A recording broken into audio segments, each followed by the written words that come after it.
Things are possible.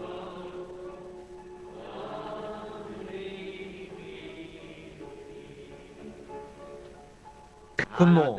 Comme ceci maintenant. Restons debout maintenant, avec la tête inclinée. Now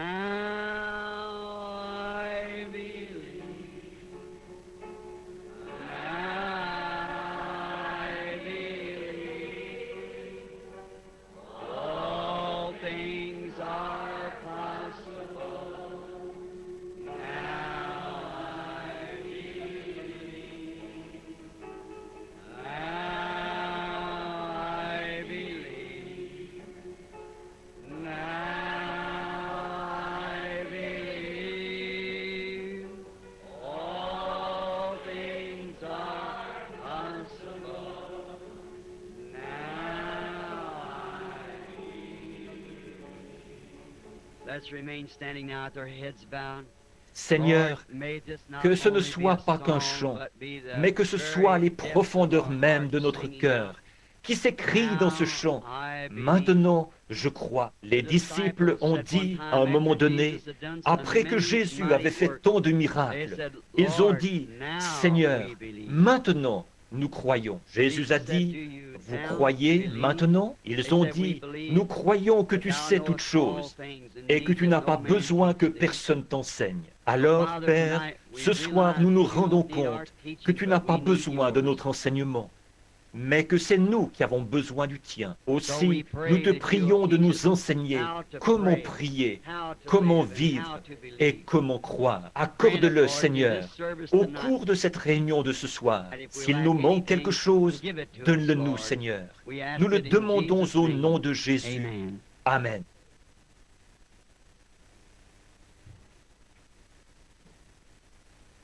Je sais que beaucoup d'entre vous sont debout encore ce soir. Et à l'extérieur, j'ai rencontré des groupes de gens qui disaient qu'ils n'avaient pas pu entrer. Ils écoutent à la radio dans leur voiture. Et maintenant, nous allons essayer de faire aussi vite que possible ce soir, en ce dimanche soir que nous consacrons à la prière pour les malades, où nous ferons une ligne de prière dans la mesure où nous pourrons en former une ici à l'avant. Mais ce service de ce soir, nous le consacrons à la prière pour les malades. Et je veux que vous vous affermissiez maintenant dans ces saints oracles de Dieu, dans la foi de cette heure, la foi.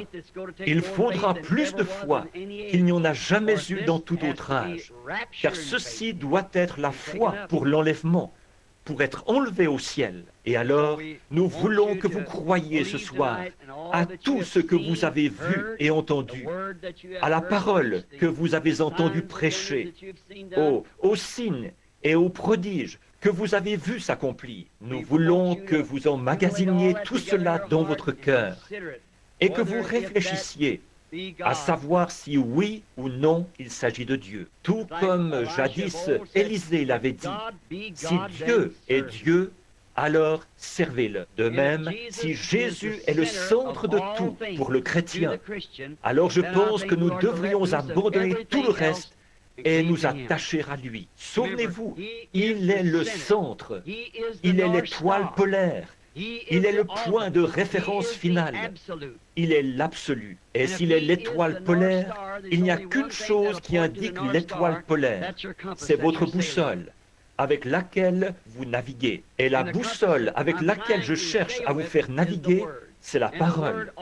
Et la parole l'indique toujours lui. Il nous semble que nous sommes en train de traverser une grande période d'angoisse et d'épreuve. Une période où on ne sait que faire et où il y a de l'angoisse chez les nations, où toutes sortes de choses se produisent. Et parfois, c'est comme si j'étais submergé. Partout où je regarde, c'est comme à bord d'un navire en pleine mer. Et on m'a confié le commandement du bateau. Comment allons-nous arriver à bon port? Une vague crêtée d'écume arrive, 100 fois plus grosse que mon navire. Mais nous franchirons la crête de chacune de ces vagues. Nous sommes plus que vainqueurs par lui. C'est le capitaine en chef, qui tient la corde au bout du navire. Il le fera passer au travers. Nous franchirons la crête de chacune de ces vagues. Maintenant, ce soir, pour faire vite et vous laisser partir de bonne heure. Nous vous remercions, car vous faites de longs trajets en voiture et tout. Il vous faut rouler en voiture et faire ce sacrifice. Voyez-vous, et à cause de ça, j'aimerais tant rester là, continuer à parler et à faire tout mon possible pour vous aider. Mais quand je suis ici, je m'efforce de transmettre vraiment tout ce que je peux pour apporter une aide pendant ce moment où nous sommes maintenant ici. Mais alors, si on donne aux gens trop de choses à la fois, ils ne les retiennent pas. On ne doit prendre qu'une chose et la tenir là, devant la personne, jusqu'à ce qu'elle la voie. Puis, une fois que ça, c'est ancré solidement dans son cœur, alors enseignez-lui quelque chose d'autre. Nous avançons pas à pas, tout simplement. Alors, priez et prenez courage. Et maintenant, ce soir, ayez la foi pour la guérison. Je ne pense pas qu'il y ait le moindre doute dans votre esprit quant à l'époque où nous vivons. Je ne crois pas qu'il y ait un doute dans votre esprit quant à savoir si Dieu est au milieu de son peuple ou pas. Je crois que vous le croyez tous. Et il n'y a aucun doute là-dessus dans mon esprit à moi. Et je sais que les miens, mes amis, les amis de Christ, les enfants de Christ croient cela. Et je me réjouis énormément de voir, quand on sait qu'on a un message qui vient de Dieu, et qu'on le transmette aux gens, de voir que les gens y réagissent bien. Alors, on regarde en arrière et on dit « Merci, Père ». Oh, quelle joie alors de voir les enfants manger le pain qui leur a été envoyé. Vous rendez-vous compte que c'est une vision d'il y a des années, ça, ici même, au tabernacle? C'est vrai, le pain de vie, Père Neville, tu t'en souviens peut-être, un moment extraordinaire. Maintenant, prenons, si vous voulez suivre la lecture ou bien la prendre en note, c'est que je ne crois pas qu'il soit opportun de faire un service sans lire la parole de Dieu et faire quelques commentaires. Si on a prévu faire un service de guérison ou tout autre genre de service, nous comprenons tous, il n'y a pas de nouveaux venus parmi nous, je pense. Mais nous comprenons tous ce qu'est la guérison. Ce n'est pas quelque chose que quelqu'un fait pour vous. C'est ce que Dieu a déjà fait pour vous. C'est la même chose pour le salut. Seulement, il faut amener les gens à croire que c'est la vérité. Dieu l'enseigne dans sa parole, après quoi il le prouve à ceux qui sont disposés à y croire. Car il a dit, tout est possible à ceux qui croient. Vous dites, rien n'est impossible à Dieu. Vous croyez ça? Rien ne vous est impossible, à vous non plus. Car tout est possible à ceux, Dieu est une seule personne, à ceux qui croient. Voyez? Donc, rien ne vous est impossible si vous pouvez seulement croire. Maintenant, dans 1 Roi, chapitre 17, je voudrais lire les 7 premiers versets, si le Seigneur le veut. Élie de Tishbite, l'un des habitants de Galade, dit à Achab, « L'Éternel est vivant, le Dieu d'Israël, dont je suis le serviteur. Il n'y aura ces années-ci ni rosée, ni pluie, sinon à ma parole. » Et la parole de l'Éternel fut adressée à Élie en ces mots. « Pars d'ici, dirige-toi vers l'Orient, et cache-toi près du torrent de Kérit, qui est en face du Jourdain. Tu boiras de l'eau du torrent, et j'ai ordonné aux corbeaux de te nourrir là. » Remarquez, te nourrir là, pas ailleurs. Là, il partit et fit selon l'Éternel, ou la parole de l'Éternel, et il alla s'établir près du torrent de Kérit, qui est en face du Jourdain. Les corbeaux lui apportaient du pain et de la viande le matin, et du pain et de la viande le soir. Et il buvait de l'eau du torrent. Mais au bout d'un certain temps, le torrent fut à sec, car il n'était point tombé de pluie dans le pays. Que le Seigneur ajoute ses bénédictions à la lecture de sa parole. Et maintenant, ce soir, je voudrais tirer de là un sujet, ce que j'intitulerai « La nourriture spirituelle en sa saison ». Nous avons eu un enseignement sur rendre un service à Dieu ou essayer de lui rendre un service sans que ce soit le temps, la saison, le lieu ou la personne. Ceci, c'est la nourriture spirituelle au temps convenable. Ce prophète Élie, nous ne savons pas grand-chose sur lui, mais nous savons qu'il était le serviteur de Dieu pour cette heure-là. Et Dieu a utilisé son esprit qui était sur Élie à 3 reprises déjà. Et il promet de le faire encore à 2 reprises. À 5 reprises, c'est donc la grâce. Il l'a utilisé sur Élie, il est venu sur Élisée, une double portion de celui-ci. Il était sur Jean-Baptiste et il doit venir afin de faire entrer l'épouse des nations. Puis venir, avec Moïse, ramener les Juifs à la maison. C'est exact. Dieu promet d'utiliser l'esprit d'Élie à 5 reprises. Et il l'a fait à 3 reprises déjà. Maintenant, ce grand prophète, nous ne savons pas d'où il est venu. Nous savons qu'il était Tishbite, mais comment il est venu, nous ne savons pas grand-chose sur les prophètes. Nous ne savons pas d'où il venait. Il est très rare. En effet, je n'en connais aucun qui soit venu de l'Église ou qui ait eu une généalogie derrière lui. C'étaient des hommes comme les autres. Ils étaient sans peur et souvent sans instruction. Et ils n'ont jamais rien écrit eux-mêmes. Ésaïe et Jérémie, 2 ou 3 d'entre eux ont écrit. Mais ce grand homme qui était Élie n'a jamais rien écrit. Beaucoup d'entre eux n'ont pas écrit. Peut-être qu'ils ne savaient pas écrire. Mais c'étaient des hommes qui étaient rudes. Personne dans la Bible n'était de la trempe de ces prophètes d'autrefois. Ils ont défié des royaumes, des rois, des peuples, des églises et tout le reste. Ils ont pris fermement position pour la parole de Dieu et Dieu a prouvé qu'ils avaient raison. C'étaient des individus très rudes. Et Élie, c'était un des plus rudes d'entre eux. C'était un homme du désert. Il est sorti du désert. Il vivait dans le désert. La Bible dit qu'il était vêtu de poils. Il était enveloppé d'une peau de mouton. Et il avait un morceau de cuir, de peau de chameau autour des reins. Le visage couvert de barbe. J'imagine qu'il était un homme d'allure très rude, d'aspect très rude. Mais ils ne sont pas tous morts. Ils ne sont pas tous morts. À l'époque du concile de Nicée, beaucoup d'entre vous, vous avez lu le concile de Nicée de l'Église primitive. Quand ils ont voulu en faire une organisation, dissoudre toutes les autres églises pour n'en former qu'une seule, quand ils ont tenu le concile de Nicée, des hommes rudes de la trempe d'Élysée sont sortis du désert et se sont présentés là. Ils se nourrissaient exclusivement d'herbes sauvages, des hommes très rudes. Mais les dignitaires, les gens de la haute, qui relevaient de Constantin et tout, ils les ont fait taire. Eux, du fait qu'ils étaient prophètes, ils savaient que le grain de blé de l'épouse Église devait tomber en terre.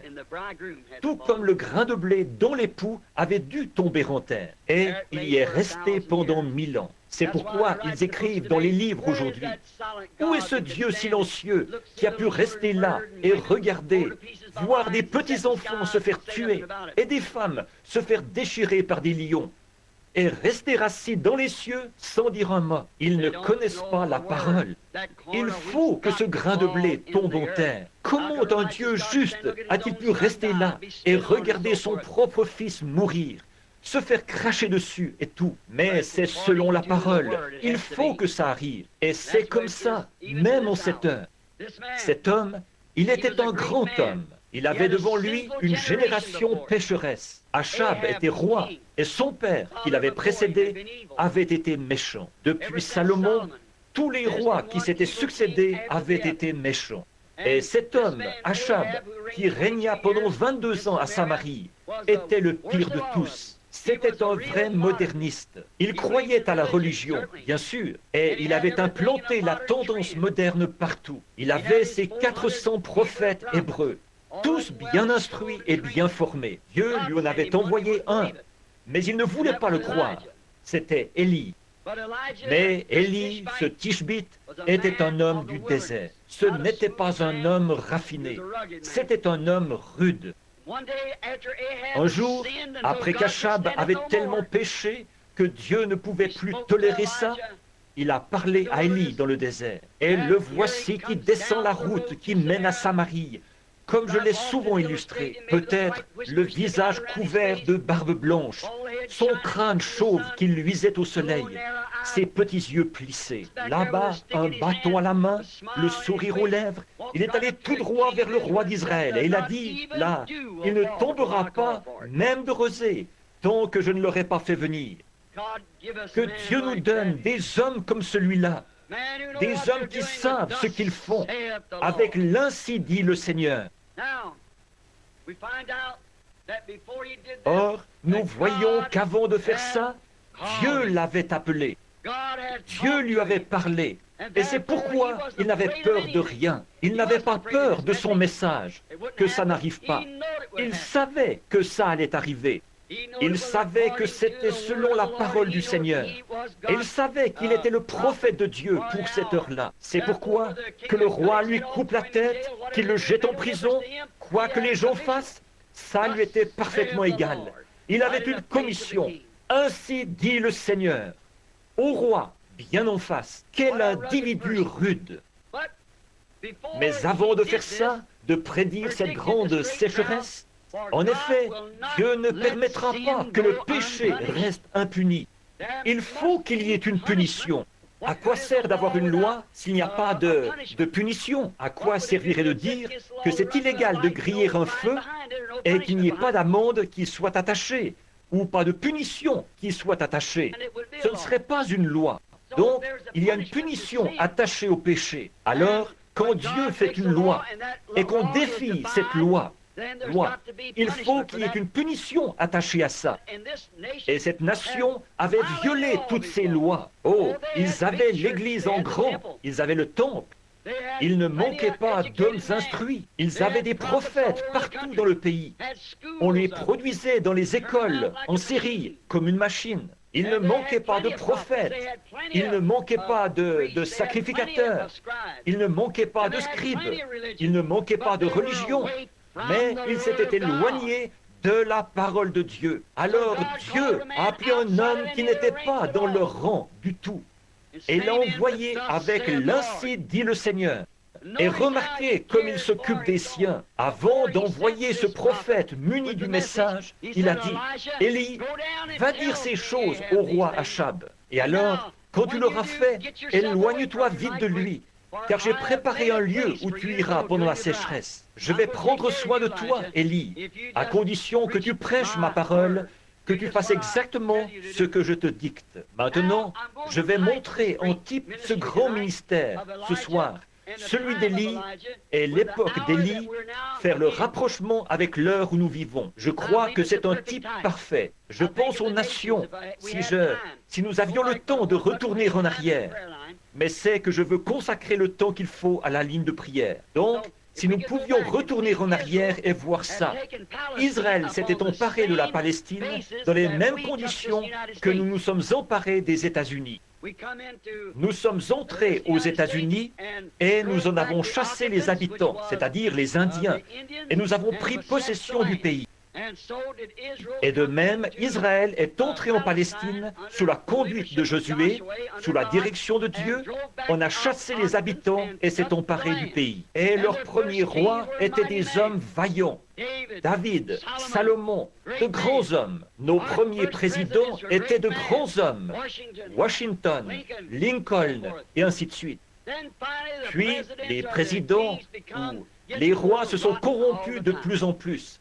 Et on a fini par se retrouver avec celui-là, Achab, le type même, exemple très typique de notre jour. Et les gens étaient devenus tellement modernes qu'ils ne voulaient plus entendre la vraie parole du Seigneur. Et vous pouvez vous imaginer un peuple moderne comme celui-là, l'impression que pouvait donner un véritable serviteur de Dieu. Voyons, il était fou, il avait perdu la raison. C'était une chose impossible, ça. Ils étaient religieux, très religieux. Il y avait des hommes sincères parmi eux. Il y avait des gens sincères parmi eux. Ils étaient très religieux. Alors, il savait qu'il faudrait plus qu'une théologie ordinaire, qu'il faudrait plus qu'un message ordinaire, qu'il faudrait plus que de prêcher la parole tout court. pour ouvrir leur cœur de pierre. Ils savaient qu'il faudrait l'ainsi dit le Seigneur pour faire descendre ce jugement sur ce peuple-là. Ils savaient que quand il irait là-bas avec l'ainsi dit le Seigneur, et c'était effectivement l'ainsi dit le Seigneur, de rejeter ça signifiait le jugement. C'est ce que nous voyons à notre époque aussi. C'est ce que nous voyons à toutes les époques. Il ne reste plus que le jugement, une fois qu'on a franchi la ligne de la miséricorde. C'est ce type-là que je vais utiliser, Élie, comme type, pour représenter l'Église aujourd'hui. L'Église d'aujourd'hui. Juste avant le jugement, il a reçu ce message.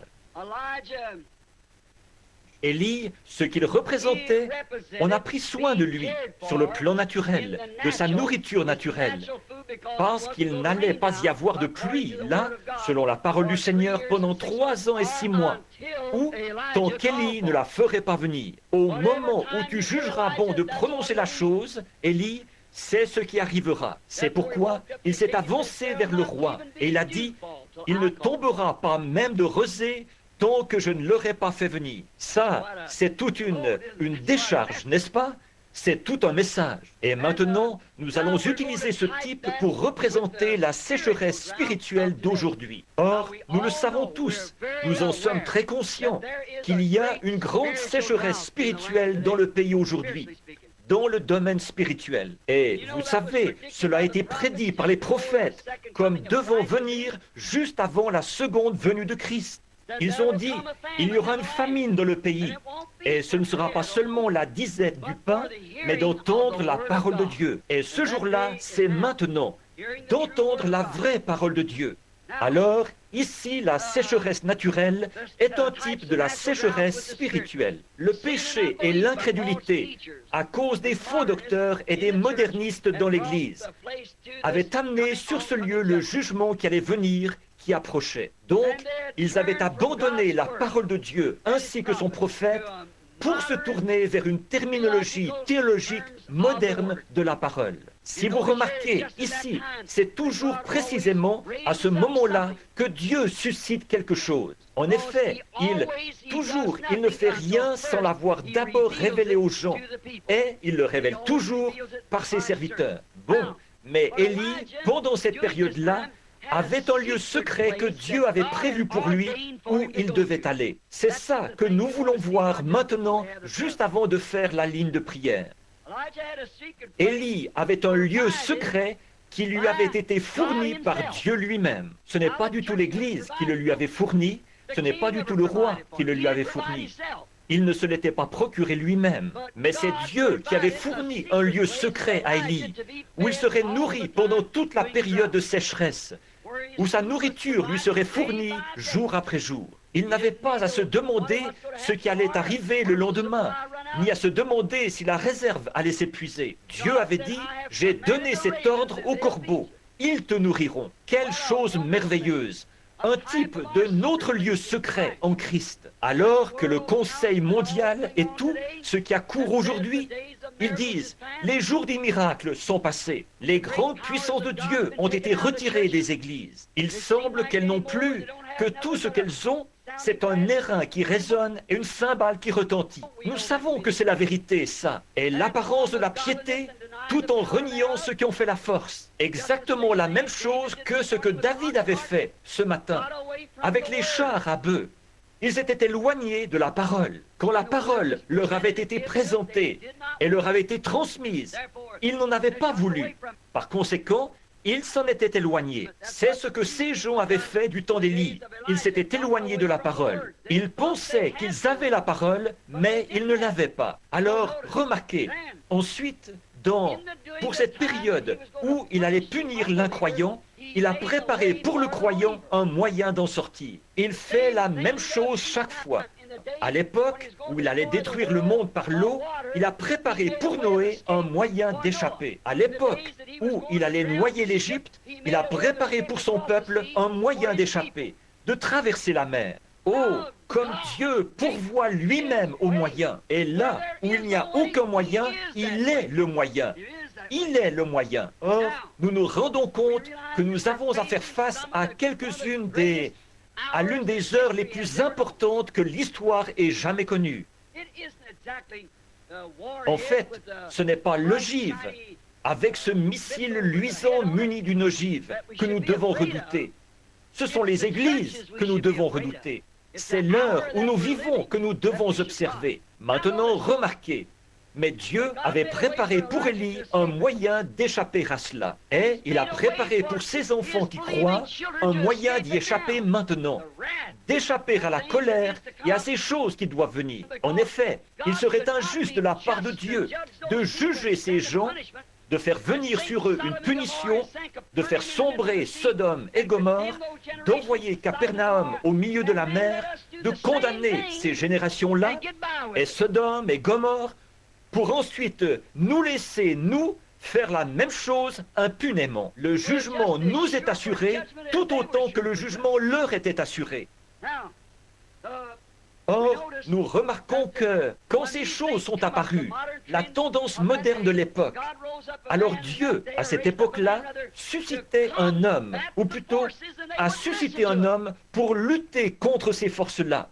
Mais les gens ont refusé d'écouter. Ils pensaient qu'il était fou, qu'il avait perdu la tête, qu'il n'était qu'un vieux fanatique, une espèce d'imbécile sorti du désert, que la brousse avait en quelque sorte rendu fou. Et pourtant, il avait la parole du Seigneur. La parole n'est pas sérieuse dans ses déclarations. C'est ce qu'ils disent aujourd'hui. Oh, eh bien, la Bible, c'est un livre d'histoire. Je suppose que vous avez vu ça. Ce qu'ils affirment maintenant, c'est qu'Ève n'a pas mangé la pomme. Elle a mangé un... C'était quoi déjà? Je crois... C'était un abricot. C'est ce qu'ils disent maintenant. C'était un abricot. Et puis, que Moïse, ce n'est pas du tout la mer Rouge qu'il a fait traverser aux enfants. C'est qu'il y avait un grand tas de roseaux là-bas, à l'autre bout de la mer, et il a traversé une mer de roseaux. Dans ce cas, comment se fait-il que l'eau, E-A-U, ait formé une muraille des deux côtés? Qu'ils aient traversé à pied sec, alors? Oh, quel non-sens! Mais vous voyez, voilà le genre d'époque qu'il faut pour faire descendre la colère de Dieu sur les gens. Effectivement, ils disent que ça n'existe pas, c'est... Jusqu'aux gens d'église qui ne croient pas au miracle. Je vous donnerai 1000 $, ont-ils dit. Faites-moi voir un miracle, faites-moi voir un miracle. Eh bien, ils ne verraient pas, même si 10 000 choses étaient produites devant eux. Voyons, ils ne verraient jamais. Vous dites, c'est impossible. Oh non, pas du tout. Élie, un jour, il était à Dothan. Et l'armée des Syriens était venue entourer la ville pour s'emparer de lui. Parce qu'ils savaient que la puissance de cette nation venait de là, se trouvait dans ce voyant. Eh bien, le roi, un de ces hommes a dit au roi de Syrie, il a dit, eh bien, tu sais, Élie le prophète, le Tishbite, rapporte au roi d'Israël les propos que tu tiens dans le secret de ta chambre. Il a dit, va chercher ce type-là. C'est ce gars-là qui nous fait obstacle. Et toute l'armée des Syriens est allée en douce encercler Dothan. Ils l'ont cerné de toutes parts. Et Géasi, le serviteur du prophète, s'est réveillé. Et il a dit, « Oh mon père, les armées nous cernent de toutes parts, ici. Nous sommes complètement encerclés. » Il a dit, « Voyons, ceux qui sont avec nous sont en plus grand nombre que ceux qui sont avec eux. » Voyez, Géasi a regardé autour de lui. Il a dit, « Je ne vois personne. » Il a dit, « Seigneur Dieu, ouvre les yeux de ce garçon. » Et ses yeux se sont ouverts. Et toutes les collines étaient pleines d'anges et de chars installés partout. Les forces invisibles. Élie s'est avancé là sans hésitation, et la Bible dit, il les frappa d'aveuglement. Il s'est avancé vers eux. Ils étaient aveugles. Ils ne voyaient pas que c'était lui. Il s'est avancé et il a dit, « Cherchez-vous Élie ?» Il a dit, « Oui, nous le cherchons. » Il a dit, « Venez, je vais vous dire exactement où il se trouve. » Et il les a conduits directement dans un guet-apens, à l'endroit précis où les armées sont sorties et se sont emparées d'eux. Donc la Bible dit, il les frappa d'aveuglement. Ça règle la question. Et aujourd'hui, les gens sont tellement aveugles spirituellement, le Seigneur Dieu a beau descendre au milieu des gens, accomplir n'importe quoi, accomplir les choses qu'il a promises. Ils ne voient toujours pas ce qu'il en est. Ils sont aveugles spirituellement. Ils ne connaissent pas Dieu. Ils ne connaissent pas sa grande puissance. Donc, nous remarquons que c'est ce qu'ils avaient fait du temps d'Élie.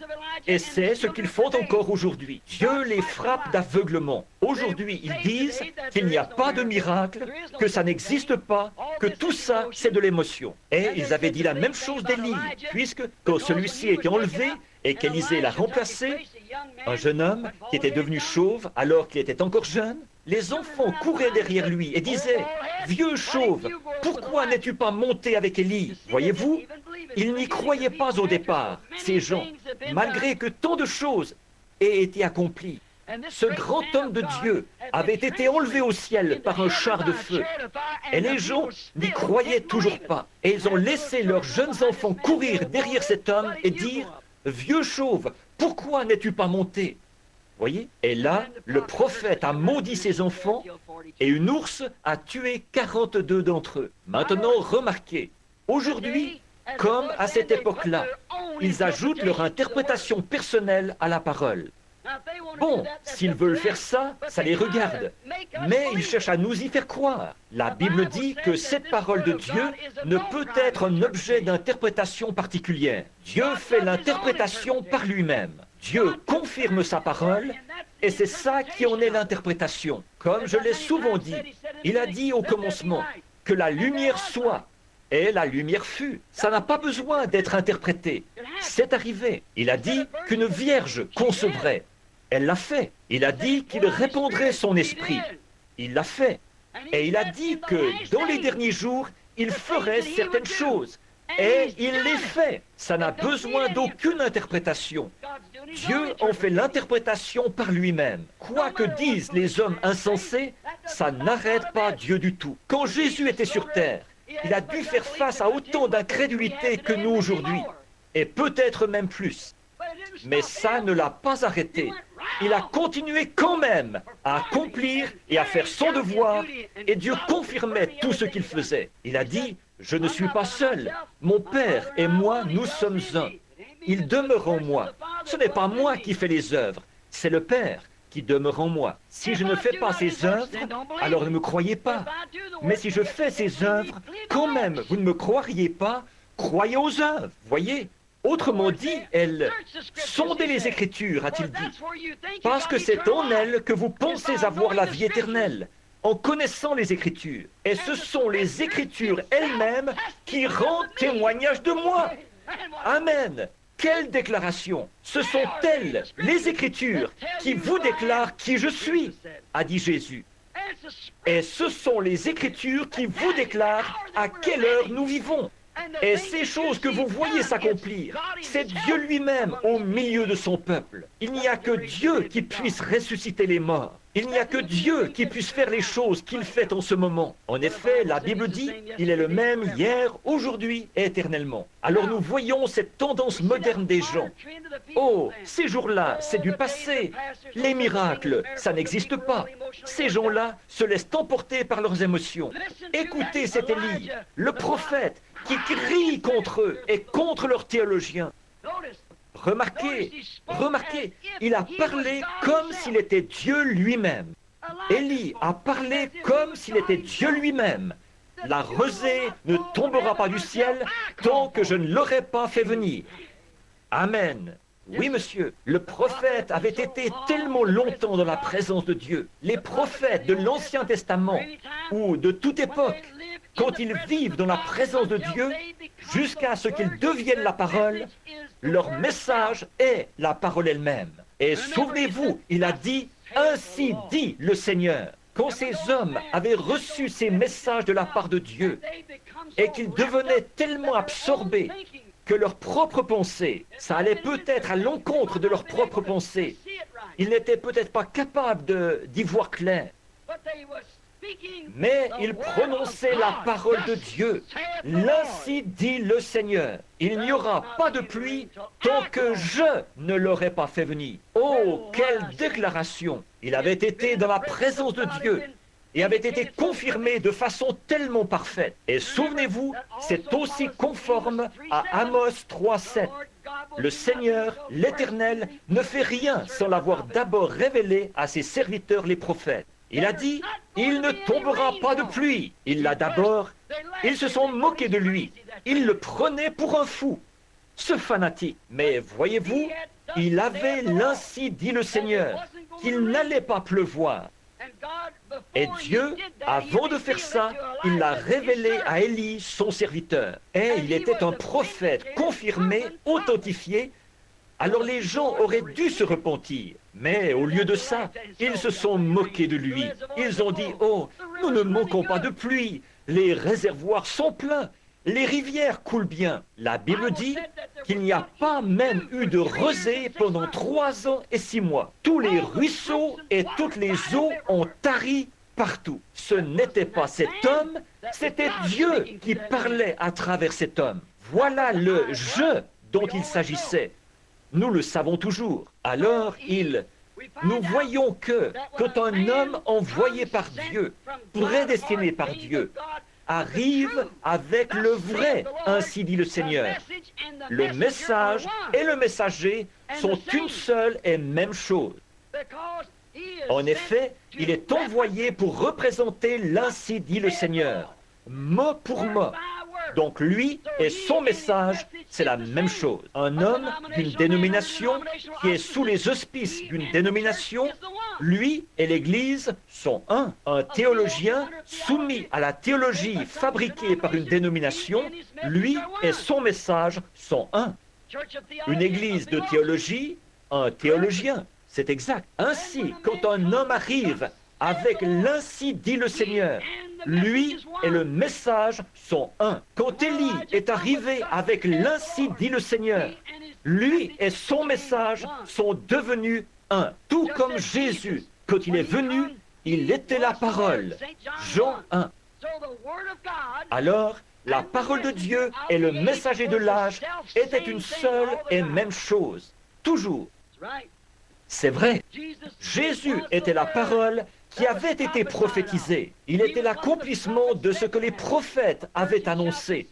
Une vierge concevra et enfantera cet enfant. Au tout début, Dieu leur avait dit, il avait dit, la semence de la femme écrasera la tête du serpent, et celui-ci lui blessera le talon. Toutes ces prophéties avaient été données. David s'était écrié. Tous les autres prophètes, au fil des âges, avaient parlé de lui. Il était cette parole manifestée. Alléluia. Maintenant, voyez-vous où je veux en venir? Je vous ai parlé assez clairement ce matin. Ne voyez-vous pas l'autorité du Dieu vivant dans l'Église vivante? L'épouse, les malades sont guéris, les morts sont ressuscités, les infirmes marchent, les aveugles voient. L'Évangile est proclamé avec puissance, car le message et le messager, c'est la même chose. La parole est dans l'Église, dans la personne. La parole de Dieu était en Élie, quand il s'est avancé là avec l'ainsi dit le Seigneur et qu'il a dit « Il n'y aura pas de pluie ». Ce n'était pas Élie, c'était Dieu en Élie. Je l'ai dit souvent, comme cette dame de la science chrétienne qui m'avait dit une fois, j'en ai parlé souvent de ça. Elle disait, Monsieur Branham, vous faites trop de cas de Jésus. J'ai dit, j'espère que c'est la seule chose dont j'aurai à rendre compte. Et elle a dit, vous essayez de le rendre divin. J'ai dit, il l'était divin. Elle a dit, oh, il était un prophète, il était un homme bon, mais il n'était pas divin. Et j'ai dit, eh bien, indiquez-moi un seul passage de l'Écriture qui déclare qu'il ne l'était pas. Elle a dit, dans le livre de Jean, il est dit qu'il pleura quand il est allé à la tombe de Lazare. Eh bien, j'ai dit, bien sûr qu'il pleura. Il était à la fois humain et divin. Il était un homme quand il pleurait, mais il fallait qu'il soit Dieu pour ressusciter les morts. C'est vrai. J'ai dit, il était un homme quand il avait faim, mais il était Dieu quand il a nourri 5000 personnes avec quelques petits pains et 5 poissons. C'est vrai, il était un homme quand il dormait à l'arrière d'une barque. Mais c'est Dieu en lui qui a pu apaiser les eaux. Pourquoi donc? Lui et son message étaient un. Il a dit, moi et mon Père, nous sommes un. Mon Père demeure en moi. Il était la plénitude de la divinité dans un corps. Je trouve que c'était vraiment saisissant l'autre jour, quand je présentais les 7 âges de l'Église. Tout d'abord, je n'arrivais pas à comprendre ça. Jésus était là, avec les... tout blanc, comme ça. Ça disait, ses cheveux étaient blonds comme de la laine. Je ne comprenais pas qu'un homme de 33 ans soit blanc comme la neige. J'ai appelé un bon théologien, un théologien pentecôtiste, un très cher ami. Eh bien, c'était frère Jack Moore. C'est un homme intelligent, brillant. Il a dit, frère Branham, c'était Jésus glorifié. C'était son aspect après qu'il avait été glorifié. Non, je ne pouvais pas croire ça. Non, j'ai dit, eh bien, frère Moore, merci. Je me suis retiré dans la pièce, là, et je me suis mis à parler à Dieu. J'ai vérifié les références dans ma concordance pour le retrouver dans Daniel, où il est dit, il s'avança vers l'ancien des jours, dont les cheveux étaient blancs comme de la laine. J'ai dit, Seigneur, je ne sais pas quoi dire, et j'ai cette responsabilité. Or ça, c'était avant les... Souvenez-vous, avant que les 7 sceaux soient ouverts. Peut-être une année ou plus avant. Là, je priais, Seigneur, qu'en était-il? J'ai regardé, et là, debout devant moi, se trouvait un homme. C'était un juge, et il portait une perruque blanche. Les juges d'autrefois, des jours anciens, dans le temps, ils portaient une perruque blanche, pour montrer qu'ils étaient une autorité suprême. Donc, quand j'ai vu Jésus qui portait la perruque blanche, j'ai dit que ça confirme tout simplement cette vérité que nous connaissons, qu'il est l'autorité suprême. Dieu a attesté la même chose sur la montagne de la transfiguration en disant « Celui-ci est mon fils bien-aimé, écoutez-le, l'autorité suprême ».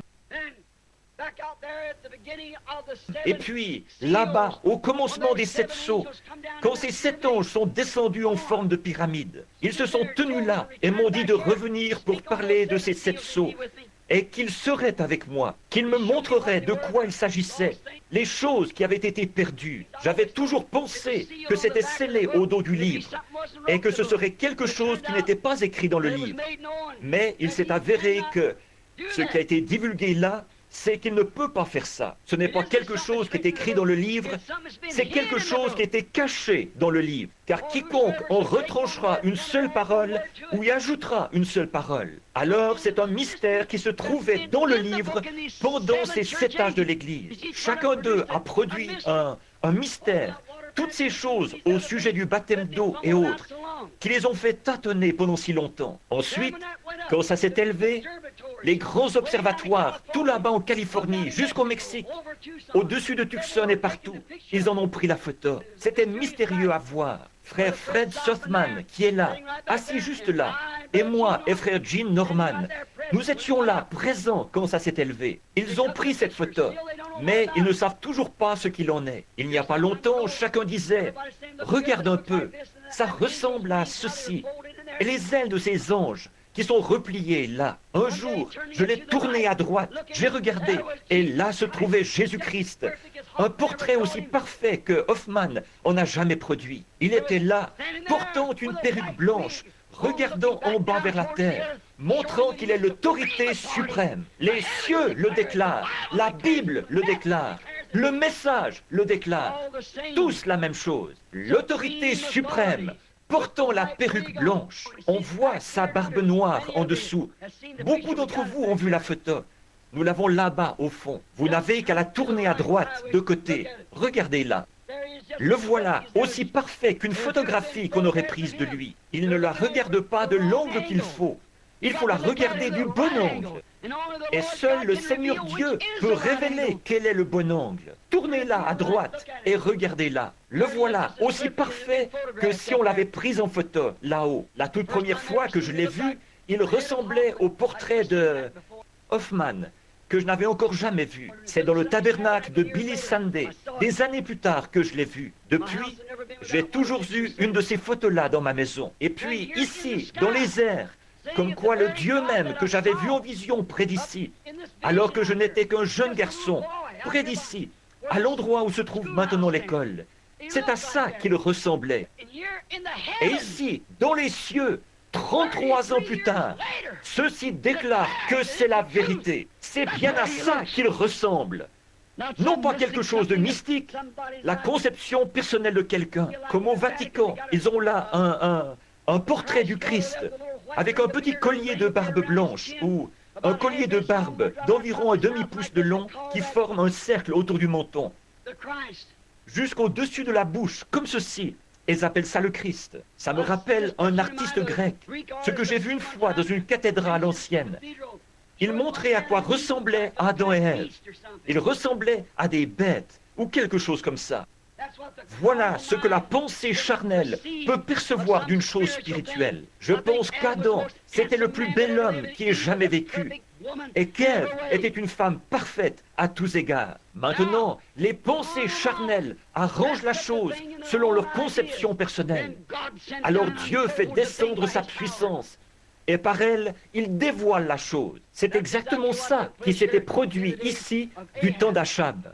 Donc nous voyons qu'Élie pouvait dire ça, parce que le message de l'heure est la parole de Dieu, le messager, le message et la parole, c'était exactement la même chose. Le prophète, la parole, le message, messager, message et message, c'était la même chose. Jésus a dit, si je ne fais pas les œuvres qui ont été écrites à mon sujet, alors ne me croyez pas.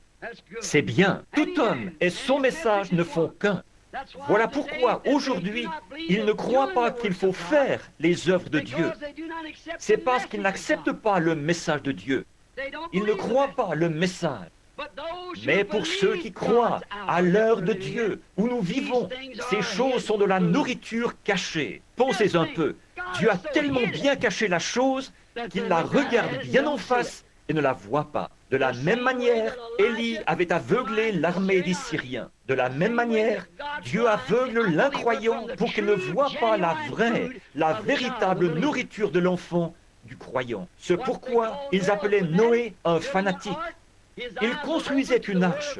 Ses yeux étaient ouverts à la parole de Dieu et à la promesse. La chose même qu'ils appelaient du fanatisme, c'est ce qui a sauvé Noé et sa famille. Voyez-vous, la chose même, exactement, la chose dont les gens se moquent, c'est la chose que nous recherchons par la prière. La chose que les gens appellent folie, c'est ce que nous appelons grand. Ce que le monde appelle grand, Dieu l'appelle folie. Et ce que le monde appelle folie, Dieu l'appelle grand. C'est exactement ça qui est le contraste entre le vrai et le faux. Jésus-Christ est le même hier, aujourd'hui et éternellement. Souvenez-vous, il est entré dans son lieu secret selon le plan de Dieu, selon l'appel de Dieu et la parole de Dieu. Élie est entré dans son lieu secret selon la prescience, le plan de Dieu et l'appel qu'il avait dans sa vie, et selon la parole. Si ce n'est pas comme ça que nous y sommes entrés, je ne sais pas comment il se fait que nous y soyons. Et remarquez, avant que la sécheresse commence, Élie est entré dans ce lieu secret pour sa subsistance, un type qui correspond parfaitement. Avant que le jugement commence à frapper la terre, l'Église a déjà été appelée à sortir. L'épouse a déjà été choisie. Et elle attend simplement, avant que le jugement s'abatte. Elle attend déjà. Elle mange la nourriture de Dieu. Elle jouit des bénédictions de Dieu. N'importe quel homme sensé saurait que nous nous dirigeons tout droit, que nous sommes à l'heure du jugement. Regardez, frère Banks, plusieurs d'entre vous, les hommes qui sont ici ce soir, vous étiez là-bas, sur cette montagne, ce matin-là. Et c'est de cette montagne que je veux parler dimanche matin prochain, si le Seigneur le veut. J'ai eu une grande révélation, quelque chose de plus, que j'ai de la peine à m'empêcher de dire ce soir. Mais voyez, et c'est vraiment continuel, tout le temps. Ces choses se produisent l'une après l'autre. Voyez, elles ne cesseront jamais de se produire. Car c'était ainsi dit le Seigneur. Vous tous ici, des milliers de gens, grâce aux bandes, m'ont entendu, alors que je me suis tenu là et que j'ai dit, ainsi dit le Seigneur. Il en sera ainsi et ainsi. Et même les journaux et les magazines ne peuvent pas faire autrement que d'en déclarer l'exactitude. Ils ne savent pas ce que ça veut dire, mais ils l'ont vu. Ils ne savent pas ce que c'est, mais ils l'ont vu. une confirmation de la vérité de la parole. Nous nous tenions là, au bord de la rivière, le jour où cet ange du Seigneur est descendu, il y a 33 ans, ou c'était en 1933.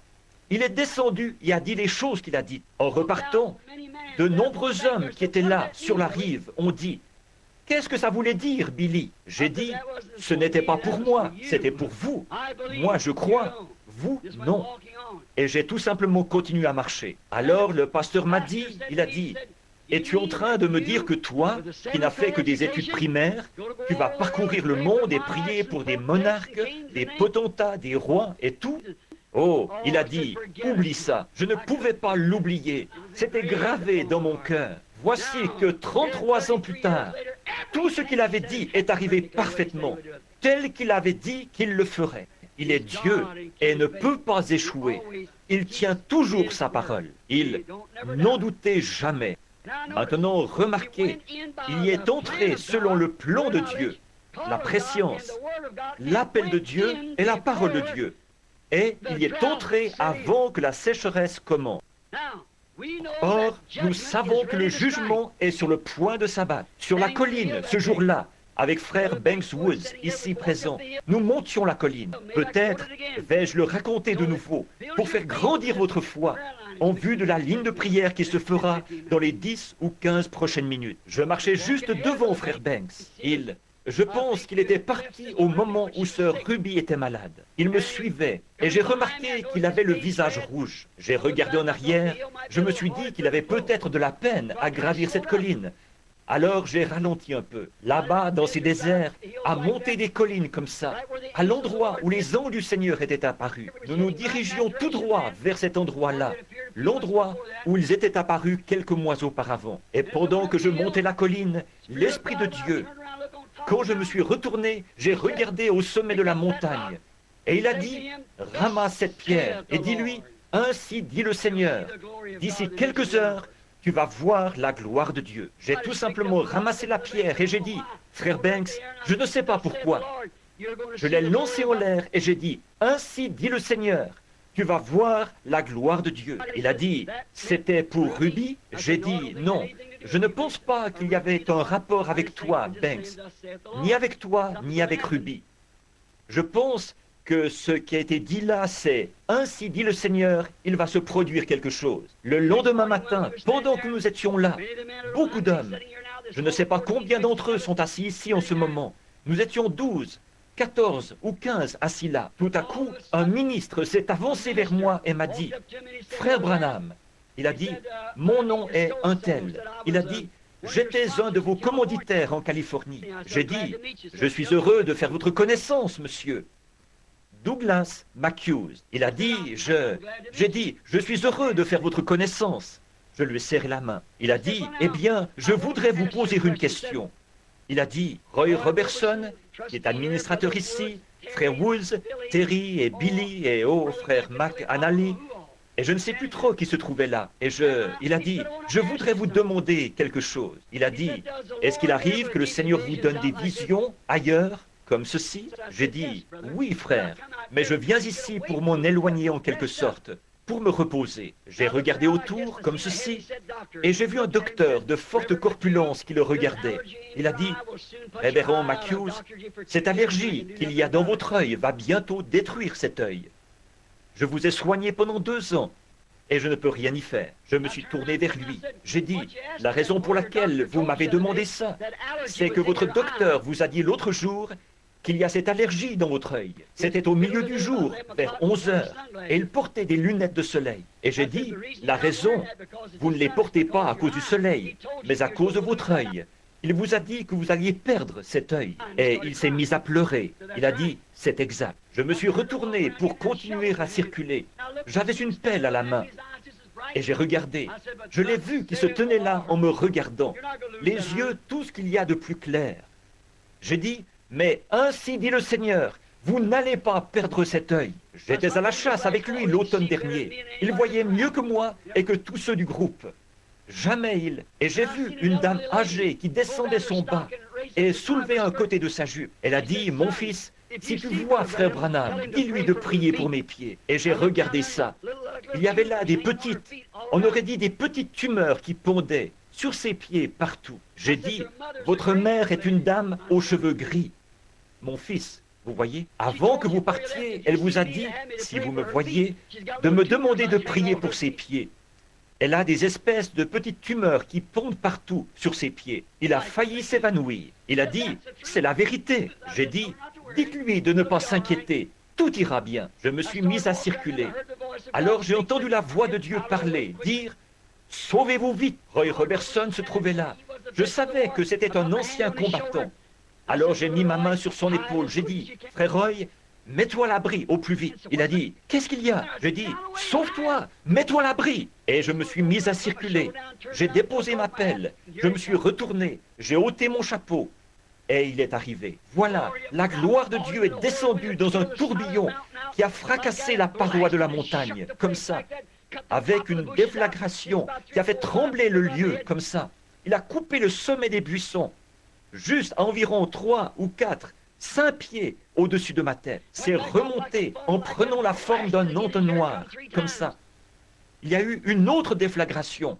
C'est revenu 3 fois. Puis, quand c'est reparti, la 3e fois, frère Banks est venu vers moi. Il a dit, c'est de ça que tu parlais? J'ai dit, oui. Il a dit, qu'est-ce que c'était? J'ai dit, Dieu apparaît dans les tourbillons. Je ne savais pas s'il voulait que je le dise aux gens ou pas. Alors, je suis reparti et j'ai prié un peu.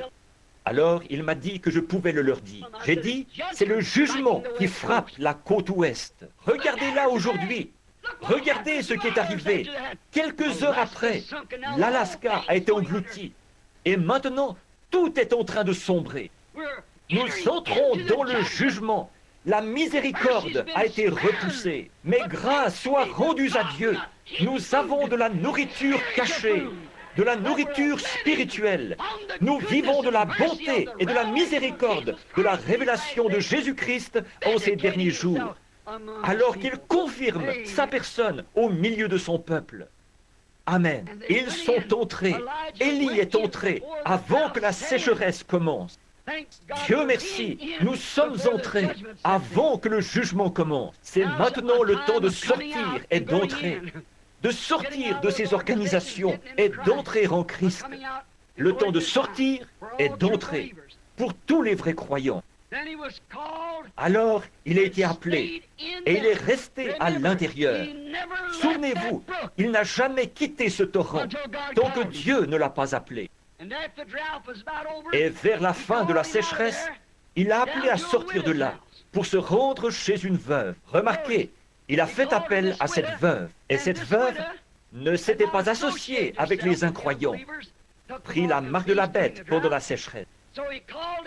Alors, il a appelé Élie à nourrir cette veuve. Tout ce qu'ils avaient, c'était un petit gâteau, une petite chose à laquelle elle s'accrochait. Et Élie a dit, donne-le-moi premièrement, car ainsi dit le Seigneur, ce pot ne se videra point et la cruche ne séchera point, jusqu'au jour où le Seigneur Dieu fera tomber de la pluie sur la face du sol. Faire passer Dieu avant tout, sa parole avant tout. Remarquez, il y avait de la farine dans le pot. Chaque fois qu'elle allait chercher de la farine, il y avait de la farine dans le pot. Il y avait de l'huile dans la cruche. Chaque fois qu'elle allait en chercher. Pourquoi? La farine représentait Christ dans l'offrande de farine. Les grains devaient être impeccables pour que chacun soit moulu. Chaque grain de cette farine était pareil, montrant qu'il est le même hier, aujourd'hui et éternellement. C'était là la parole, le pain de vie, qui faisait suite au message, pour confirmer la parole. C'est pareil aujourd'hui, mes amis.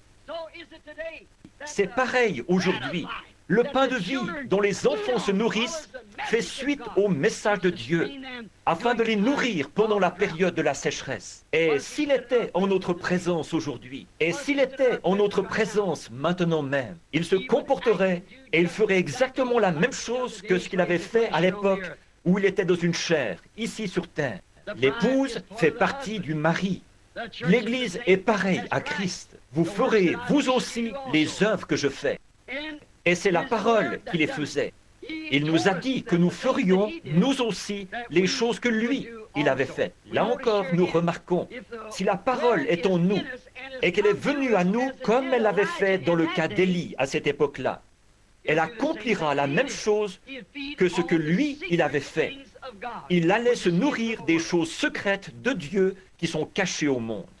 Oh, là encore, c'est ce qui fait que le message et le messager sont un. La nourriture spirituelle est prête, maintenant en sa saison. Et vous pouvez, chacun de vous, avoir cette nourriture si vous le désirez.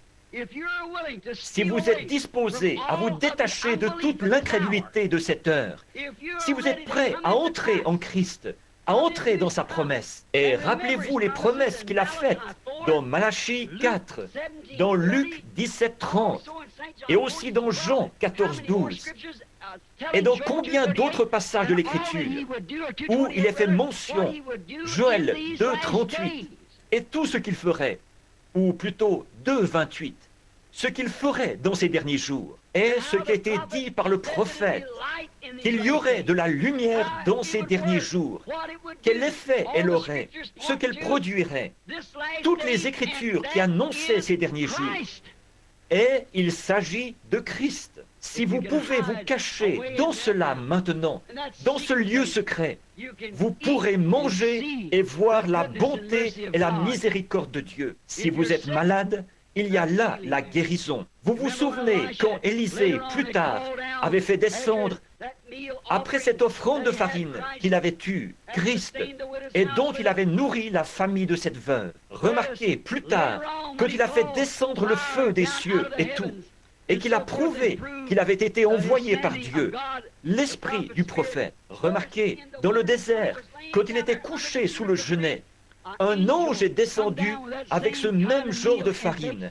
Il a fait cuire des gâteaux et l'en a nourri. Un peu plus tard, il l'a de nouveau fait dormir, puis il l'a réveillé. Et il y avait encore des gâteaux de farine cuits qui l'attendaient là. Et avec la force que lui donnèrent ces gâteaux, il marcha 40 jours. Gloire à Dieu, il est le même hier, aujourd'hui et éternellement. Oh, combien nous l'aimons!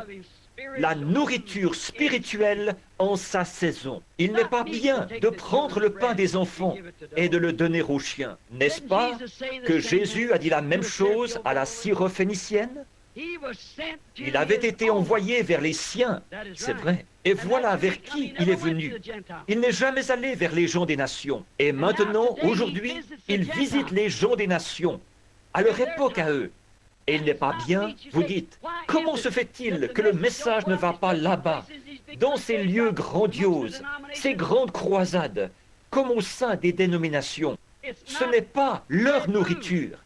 Ce n'est pas la nourriture de la prétendue Église, c'est la nourriture de l'épouse. C'est la nourriture spirituelle en sa saison. Eux, ça leur donnerait mal au ventre. C'est trop riche pour eux.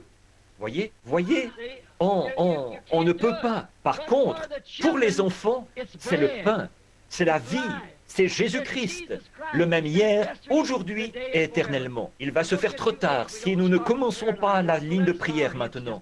Alors, inclinons la tête un instant. Dieu bien-aimé, la nourriture au temps convenable, la nourriture spirituelle, quelque chose dont le monde ignore tout. D'entendre notre Seigneur dire, ce soir-là ou ce jour-là, là-bas à Samarie, le lieu même où Élisée s'était avancé et avait dit, eh bien, il ne tombera pas de rosée tant que je ne l'aurai pas fait venir. Voici que Jésus se tenait là, en train de dire à ses disciples. Il disait, Maître, pourquoi ne manges-tu pas? Il a dit, j'ai une nourriture que vous ne connaissez pas. En vérité, Seigneur, sa nourriture était de faire la volonté de Dieu et de voir les œuvres de Dieu manifestées en son heure. Il était là pour veiller à ce que cela soit fait. Je ne fais rien sans que mon Père me l'ait d'abord montré. Ce que le Père me montre, je le fais. Et Père, c'est pareil aujourd'hui. L'Église, le vrai croyant, le corps des croyants, a accès à la nourriture spirituelle, dont ceux des dénominations ignorent tout. Le monde ignore tout de cette nourriture, Père. Mais ton Église, ton peuple, l'épouse de ton Fils, Elle, elle l'aime. Nous avons accès à la guérison de notre corps quand les médecins ont échoué. Nous y avons accès. C'est l'une des nourritures de Dieu qu'il a données à son Église et qu'il a promise pour les derniers jours à ses enfants qui croient. Père, aide-nous à être des enfants qui croient, car tout est possible aux croyants. Accorde-le, Dieu bien-aimé. Nous le demandons au nom de Jésus. Amen. Je crois que Billy m'a dit qu'ils ont distribué des cartes de prière. Si quelqu'un veut bien me dire quelle est la lettre qui se trouve sur la carte de prière, c'est tout ce que je veux savoir. C. Très bien. Prenons C1 pour commencer. Pour commencer à former notre ligne. Voyez-vous? Bon, il se peut qu'elle soit un peu partout. Maintenant, si tous... Eh bien, voyez-vous, je vais essayer. Je ne sais pas si nous pouvons le faire ou pas. Ou, sinon, nous pouvons juste appeler les gens dans l'auditoire. Vous resterez tranquillement assis. N'importe, ça m'est égal. Si vous préférez venir ici, sur l'estrade, ou être appelé dans l'auditoire, ça m'est égal. L'un ou l'autre. Je compte entièrement sur le Saint-Esprit. Je compte sur lui pour qu'il défende cette parole que j'ai prêchée. Frère George Wright, j'y crois. Quand j'étais encore tout jeune, j'allais chez toi. Il y a bien des années de ça. J'écoutais ce vieil engoulevent perché sur l'arbre. Je crois toujours le même message. Je crois que c'est toujours le même. Très bien. Je vois qu'ils font de la place ici pour former une ligne de prière. Très bien. Carte de prière C, numéro 1, 2, 3, 4, 5. Approchez-vous en premier et placez-vous juste ici. Si vous ne pouvez pas vous lever, vous n'avez qu'à lever la main. Quelques-uns viendront vous transporter. Qu'est-ce qu'il y a? Oui, oui. Carte de prière C, 1, 2, 3, 4, 5. Et maintenant, remarquez, vous qui n'avez pas de carte de prière. Or, il y a très très longtemps que je n'ai pas fait une ligne de prière de ce type. Combien se souviennent de ma commission au moment où nous avons construit le tabernacle ici? Il a dit, fais l'œuvre d'un évangéliste. Il n'a pas dit que j'étais un évangéliste. Il a dit, fais l'œuvre d'un évangéliste. Voyez-vous? Car l'heure viendra où il y aura un changement. Cette heure arrive. Très bien. Or, là-dessus, on ne peut pas mélanger 2 ou 3 ministères différents. Être pasteur et évangéliser en même temps. On ne peut pas être un prophète et peut-être un pasteur en même temps. Voyez-vous? Parce qu'on a des fonctions différentes, un ministère différent. Par contre, le Seigneur m'a fait part de ce que je devais faire dans mon message.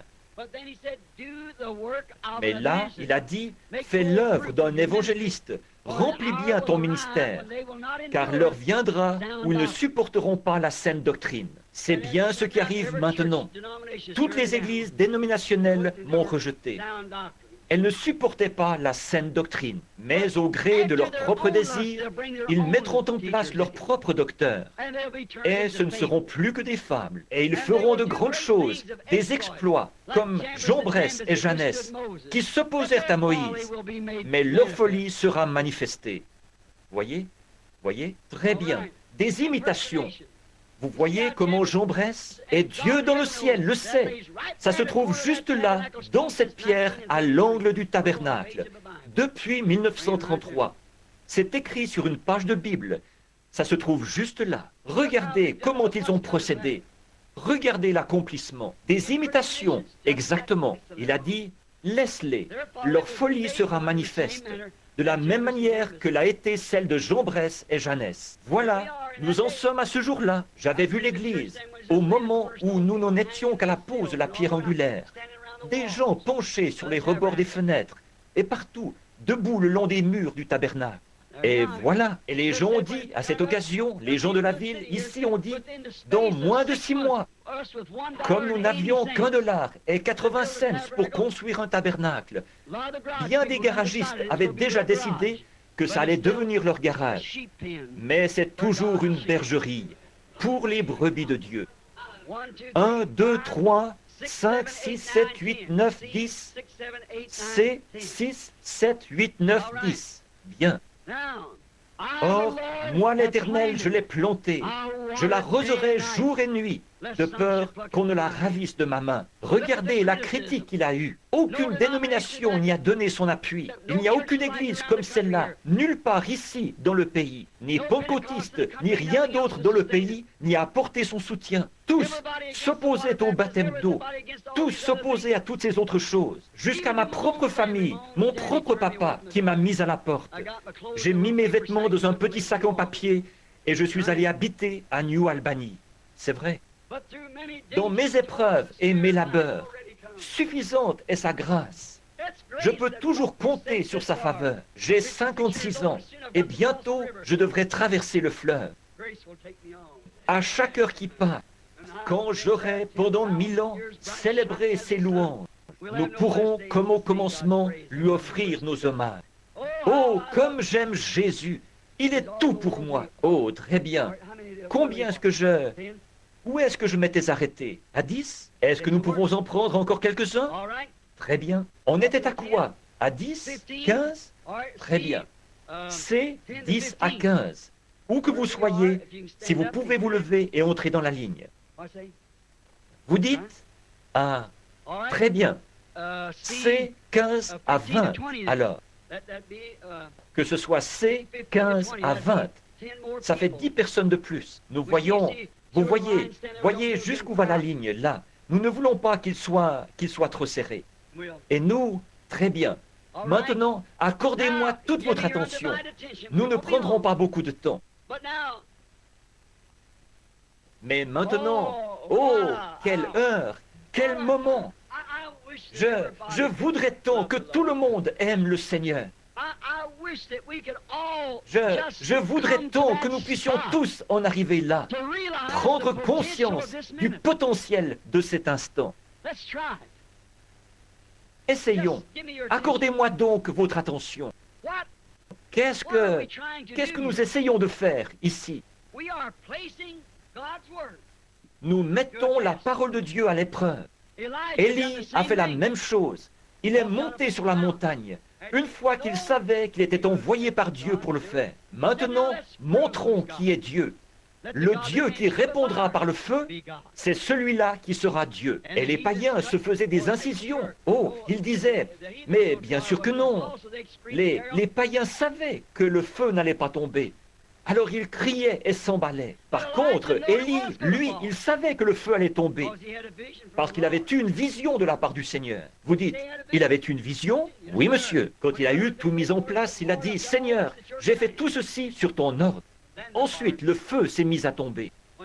Quand on observe la parole de Dieu à la lettre, alors c'est à Dieu de s'occuper du reste. Tout ce qu'il vous demande, c'est de présenter cela. Et assurez-vous bien que vous avez été appelé à présenter cela. Voyez? Si oui, il s'occupera du reste. Maintenant, ici, il y aura des gens qui passeront dans cette ligne, pour qui je prierai. Bon, là, vous êtes alignés presque jusqu'au mur. Très bien, pour commencer la ligne. D'abord, tout au moins quelque part ici dans le bâtiment, quelques personnes. Combien ici sont malades et n'ont pas de carte de prière? Levez la main. Voyez? Partout. Or, vous savez que si notre Seigneur, et je crois qu'il le fera, s'il est le même hier, aujourd'hui et éternellement, il a fait des lignes de prière. Les gens venaient à lui, de grandes files de gens, des foules. Il les touchait, les bénissait. À un moment donné, il s'est arrêté et il a dit, qui m'a touché? Il a promené les regards. Il a dit à une femme pourquoi elle l'avait touché. Il a déclaré que sa perte de sang s'était arrêtée, que sa foi l'avait guéri. Qu'est-ce qui se serait passé si elle s'était retournée et avait dit, eh bien, je ne sais pas, Seigneur, ça fait longtemps que j'ai ça. Ce ne serait pas arrivé. Non, ce ne serait pas arrivé. Non. Qu'est-ce qui se serait passé s'il avait dit à la syrophénicienne, à cause de ces paroles que tu as prononcées, ta fille, le démon est sorti d'elle, et qu'elle avait dit, eh bien là, Seigneur, j'aurais voulu que tu procèdes comme ceci. Le démon serait resté dans cette fille, mais elle s'attendait à trouver son enfant comme il avait dit qu'elle la trouverait. Or, il nous a dit, si tu peux croire, si tu peux dire à cette montagne, ôte-toi de là, sans douter dans ton cœur, mais en croyant que ce que tu as dit arrivera, cela te sera accordé. Quand tu pries, crois que tu l'as reçu. Cela te sera donné.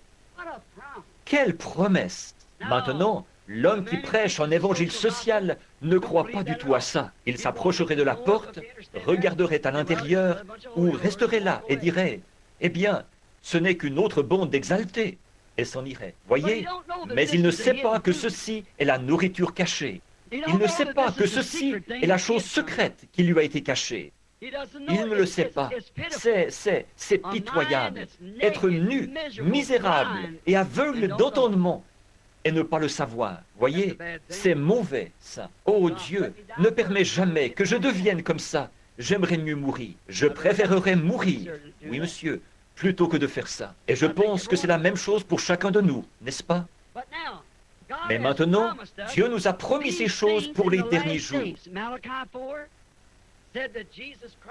Dans Malachie 4, il est dit que Jésus-Christ descendrait et se présenterait dans une chair humaine, comme il avait fait à Sodome. C'est vrai. Et il est dit que le monde serait dans un état sodomite. Et il est dit, il en sera de même. Le Fils de l'homme se révélera en ce jour-là. Voyez-vous, cet homme qui était descendu sous la forme d'un homme, c'était Elohim, auprès d'Abraham, avant la venue de ce Fils promis. Regardez ce qu'il en était. Abraham a dit que c'était Dieu, et la Bible dit que 3 hommes sont venus à lui. Ils avaient de la poussière sur leurs vêtements, ils avaient voyagé, ils se sont assis et ils ont mangé comme des hommes. Et Jésus a dit que juste au moment où le monde se retrouverait dans un état sodomite, c'est alors que le Fils de l'homme se révélerait de nouveau. Non pas le Fils de Dieu, le Fils de l'homme, voyez-vous, se révélerait. Maintenant, faites le rapprochement avec ce que le dernier prophète a dit. Voici, je vous envoie Élie, le prophète, et il ramènera le cœur des enfants au Père. Voyez? Un message visant à les ramener à la Bible. Et le Fils de l'homme se révélera en ce jour-là. Et en ce jour-là, où sonnerait le dernier âge de l'Église, le 7e ange, les mystères de Dieu devaient être divulgués en ce jour-là. Les 7 sceaux seraient rompus. Les mystères de toutes ces églises et de toutes ces choses, comment elles sont arrivées, et ce qui s'est passé. Ils ne savent pas ce qu'il en est. Jésus a dit, pharisiens aveugles. Il a dit, si un aveugle conduit un aveugle, n'est-ce pas qu'ils tombent tous deux dans une fosse? Voyez-vous, c'est pour ça que ces gens ne voient pas ce qu'il en est. Le mystère de cela, de ces sceaux, c'est que chacune de ces églises a formé une organisation et s'est retrouvée là-dedans. Et voilà une des choses secrètes qui était mauvaise aux yeux de Dieu. Vous voyez ça, Dr. Lee? Voyez-vous? Regardez, effectivement, c'est là le point, justement. C'est là un des secrets. Ils sont devenus une organisation. Et voyez-vous, ils étaient complètement en dehors de la volonté de Dieu. Cette chose sera dévoilée dans les derniers jours. Et les gens seront conduits, non pas à un credo ou à une dénomination, mais ils seront ramenés à la vraie parole. Et la vraie parole sera adressée à un certain groupe de gens. Et le Fils de l'homme se révélera au milieu d'eux, le même hier, aujourd'hui et éternellement. Oh là là! Oh, j'aime ça! J'aime faire son éloge. J'aime le rendre grand devant les gens. Je n'ai pas à le rendre grand, il est déjà grand. Il est tellement haut que vous ne pouvez pas passer par-dessus lui. Tellement profond que vous ne pouvez pas passer par-dessous lui. Tellement large que vous ne pouvez pas le contourner. Et malgré tout ça, vous avez assez de place pour lui dans votre cœur. Ne voulez-vous pas le recevoir? Comme notre Seigneur est merveilleux. Très bien. Maintenant, soyons bien tranquilles. Tout le monde. Or, nous avons parlé de ceci. Maintenant, la question c'est, est-ce vrai? Bon, il se peut qu'il y ait des nouveaux venus ici. Voici ce que je dirais. Ce que je vous dirais, si Christ est le même hier, aujourd'hui et éternellement, qu'est-ce qu'il ferait en cet instant? Il ferait la même chose que ce qu'il avait fait quand il était ici auparavant. Pas vrai? La foi des gens toucherait son vêtement et il se retournerait, comme il l'avait fait dans le cas de la femme au puits et comme il l'avait fait en d'autres lieux, et qu'il connaissait leurs pensées. Bon, vous dites, est-ce qu'il pourrait me guérir? Sa parole déclare que ça, c'est déjà fait. Par contre, ce qu'il faut, c'est qu'il fasse connaître sa présence ici. Or, s'il nous apparaissait dans un corps physique, qu'il ressemblait trait pour trait au portrait du Christ à 33 ans de Hoffman, que du sang coulait de sa main et tout, qu'il avait des marques de clous partout, je n'accepterai pas ça. Non, non, non, non. Quand il viendra lui-même, tout œil le verra, toute langue le confessera. Comme l'éclair va de l'Orient jusqu'en Occident, il en sera de même. Voyez, nous ne croyons pas à ces sectes et à ces clans. Nous croyons que Dieu est la parole, mais il s'incarne, il prend votre corps et mon corps, et il vous donne des dons, il me donne des dons. Et c'est au moyen de ces dons qu'il se fait connaître. C'est ça, la nourriture secrète. Peu importe combien il pourrait se faire connaître à travers moi, il faut que vous y croyiez. Il faut que vous ayez un don de foi, vous aussi, pour y croire. Croyez-vous ça? Et maintenant, s'il se manifeste de cette manière-là, est-ce que vous croirez en lui? De tout votre cœur, vous croirez en lui? Oh, comme c'est merveilleux! Je l'attends, tout simplement. J'attends de voir ce qu'il dira. Voici un homme, ici. Je ne l'ai jamais vu de ma vie, à ma connaissance. Il semble être un homme bien robuste, en bonne santé. Et il l'est probablement. Je ne sais pas. Mais il se tient là. Bon, je pourrais aller imposer les mains à cet homme et prier pour lui demander s'il croirait. Il pourrait se tenir ici et me dire, je voudrais que vous priez pour un tel. Et j'ai un affaissement de la voûte plantaire. J'ai constamment mal à la tête. J'ai des ulcères à l'estomac ou quelque chose comme ça. Je ne sais pas. Il pourrait mentionner n'importe laquelle de ces choses. Je dirais, bon, très bien mon frère, je vais poser mes mains sur vous et prier pour vous. Ce serait parfaitement bien. C'est exactement ça que nous avons fait tout au long de l'âge. Pas vrai? Mais souvenez-vous, Jésus a dit que juste au moment de sa venue, ce serait différent, comme ce qui était arrivé du temps de Sodome. Et l'homme qui était venu, il avait le dos tourné à la tente où se trouvait Sarah. Et il a dit, non pas Abraham, là, Abraham. Voyez-vous, la veille, il était Abraham. Mais une vision s'était présentée devant lui. Et le Seigneur lui avait dit ceci, « Je vais changer ton nom. » Et voici que le Seigneur lui-même, sous la forme d'un homme, est en train de manger et de boire avec lui. Il a dit, « Abraham, où est ta femme Sarah ?» S-A-R-R-A. Non pas S-A-R-A-I tréma. Il a dit, « Elle est dans la tente, derrière toi. » Il a dit, « Je vais te visiter. » Selon la promesse que j'ai faite il y a 25 ans. Et Sarah a un peu ri en elle-même. Il a dit, Sarah vient de rire dans la tente en disant, comment cela peut-il se faire? Ah, y a-t-il quelque chose qui soit trop difficile pour Dieu? Voyez? Rien, non monsieur. Maintenant, il a dit, Jésus a promis que lui, le Fils de l'homme, qui est la parole, vous croyez ça? Viendrait dans les derniers jours et qu'il se révélerait au moment où le monde serait comme Sodome et Gomorrhe. Vous croyez que c'est vrai, ça? Avant que nous fassions une seule prière, certains d'entre vous dans l'auditoire, priez et voyez si le Fils de l'homme est toujours le même hier, aujourd'hui et éternellement. Demandez simplement s'il l'est. Dites, Seigneur, cet homme ne me connaît pas. Mais je sais que tu es le même hier, aujourd'hui et éternellement. Voyez s'il vous dira ce qu'il en est. Oui, monsieur. Maintenant, levez la tête un instant.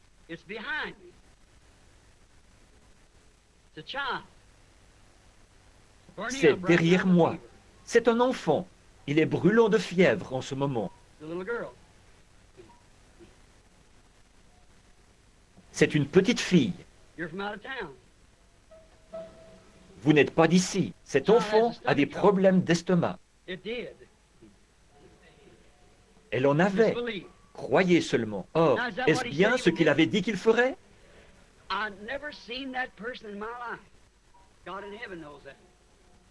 Je n'ai jamais vu cette personne de ma vie. Dieu, dans le ciel, le sait. Cet homme, ici, il a l'air très robuste et en bonne santé. Mais voyez-vous cette ombre au-dessus de lui? Là, ça veut dire qu'à moins que Dieu ne lui vienne en aide, il ne sera plus là très longtemps.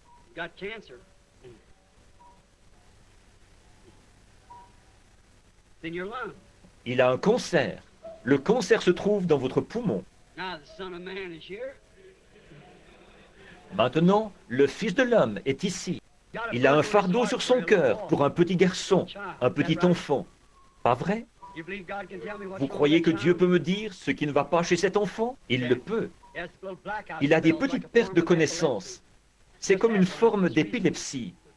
Il vient d'en avoir une tout récemment. C'est exact, ce matin. Vous croyez que vous allez rester en vie pour élever ce garçon et qu'il ira bien? Where's Charlie Cox then? Where's Où est Charlie Cox? Cox? Où est-il? Charlie, où es-tu? Je pensais qu'il était ici ce soir, par ici. Charlie? Gary, où es-tu? Larry, lui, est-ce qu'il est ici? Son petit garçon avait la même chose. Exactement la même chose. Où es-tu, Larry? Viens ici une minute. Eh bien, voilà. Ce petit garçon avait la même chose. Son père et sa mère sont de très bons amis à moi. Il y a des années, j'étais là-bas et ce petit garçon était pris de crise. Il perdait connaissance et n'avait plus conscience de rien. C'était l'épilepsie. J'ai discerné ça sur ce petit garçon. J'ai demandé à Dieu de le guérir. Il n'en a pas eu une seule depuis. Voilà son père. Sa mère est assise ici quelque part. Et voici le petit garçon lui-même. Maintenant, est-ce que vous croyez, monsieur? Merci, Larry. Vous croyez, monsieur? Puisse le Dieu du ciel vous accorder la même chose et vous donner de vivre pour élever cet enfant. Que Dieu vous bénisse. Prions. Dieu bien-aimé, viens lui en aide. Je prie que ta miséricorde et ta grâce soient sur lui et que tu le bénisses. Au nom de Jésus.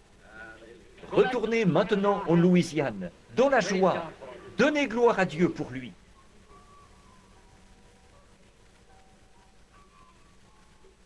Oh yeah. You're from Louisiana. Oh oui, il était de la Louisiane, effectivement, de la région de Lake Charles. C'est vrai. I can catch your thoughts Voyez-vous, now. je peux capter vos pensées maintenant. Praise be to God. Que Dieu soit loué. Well, you're asking for a Eh bien, vous demandez une bonne chose. Vous voulez avoir un bébé. Vous avez eu des enfants déjà, couple of 2 children, ou but 3 you want enfants, another one. mais vous en voulez un autre. Puisse le Dieu du ciel vous l'accorder, ma sœur. Venez, je veux juste vous imposer les mains. Dieu bien-aimé, donne à cette femme ce que son cœur désire, parce que c'est une noble cause. Au nom de Jésus, Amen. Go have the child. Maintenant, allez avoir cet enfant. Dieu est un Dieu bon. Vous croyez ça? He knows all that we have need of. Il sait tout ce dont nous avons besoin. Il pourvoit à tous nos besoins si nous le croyons. He said, if thou canst believe. Il a dit, si tu peux croire, je vous ai serré la main Shook quelque your part. hand somewhere. Je ne me rappelle plus où c'était, mais quelque part je vous ai serré la main. I don't just exactly Je ne me rappelle plus exactement. Seulement nous étions quelque part, Today, aujourd'hui, somewhere, I don't know quelque where it was part, mais je ne sais pas où c'était. at. But that's not what we're here Par to talk contre, about. ce n'est pas là, nous ne sommes pas là You're pour here parler to de talk ça. about or to pray Vous êtes là something pour to parler pray for de... somebody else. ou pour prier. Vous voulez que je prie pour quelqu'un d'autre. C'est exact. He isn't here.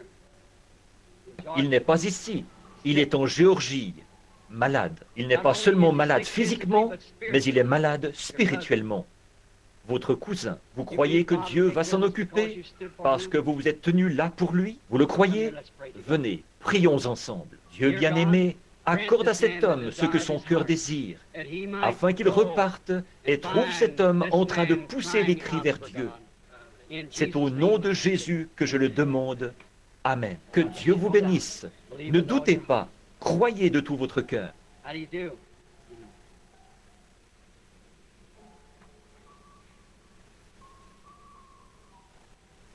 Ce n'est pas que je n'ai pas avancé la main pour vous serrer la main au moment où vous m'avez tendu la vôtre. I was noticing C'est something. que je remarquais quelque chose. It was a shadow. Real dark. C'était une ombre très sombre et noire. C'est pour ça. Je sais que si je vous avais pris la main, je l'aurais trouvé par ce moyen, voyez-vous. It's a cancer. Mais c'est un cancer. You believe that God's able to move it? Vous croyez que Dieu peut l'ôter de là? On your breast. Il est sur votre poitrine, du côté gauche. Vous voulez rentrer en Caroline et rendre gloire au Seigneur de vous avoir rétabli, n'est-ce pas? Vous voyez ce que je veux dire? Let's pray. Prions. Dieu bien-aimé, au nom de Jésus-Christ, celui qui est présent en ce moment, comme les enfants mangent le pain de Dieu, que cet enfant lui aussi bénéficie de la foi, du pain de Dieu qu'il lui donne maintenant pour sa guérison. Qu'il reparte et soit rétabli au nom de Jésus. Amen. Que Dieu vous bénisse, frères. Croyez de tout votre cœur. How do you do?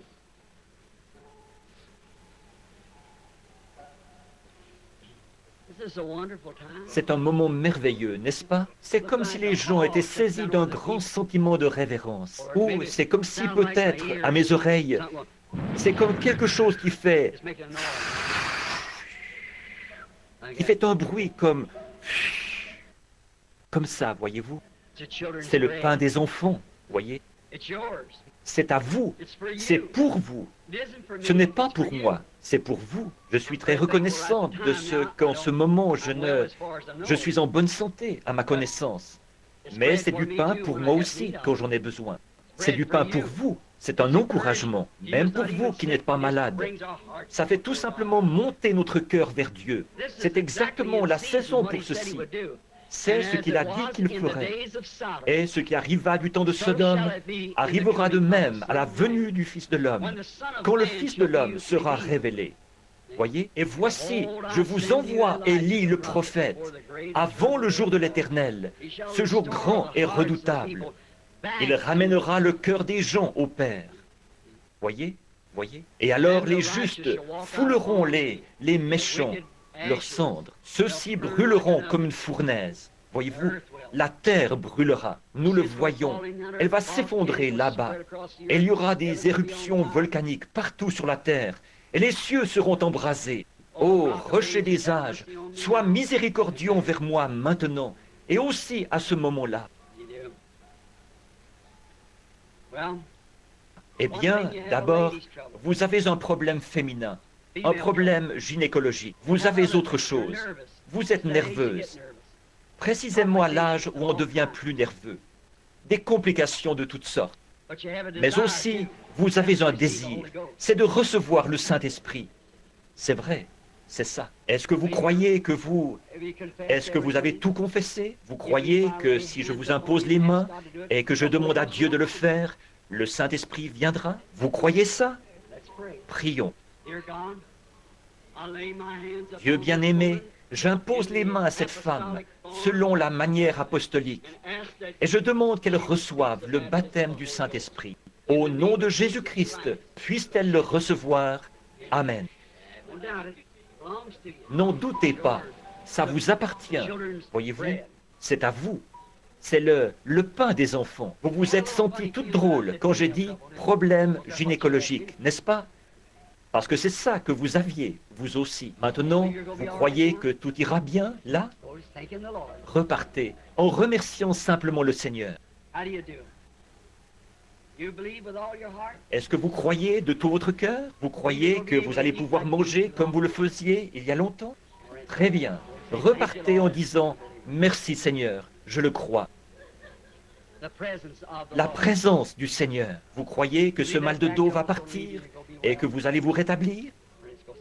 Eh bien, repartez simplement en disant « Merci Dieu bien-aimé » et Dieu l'accordera. Vous croyez que vous pouvez vous rétablir?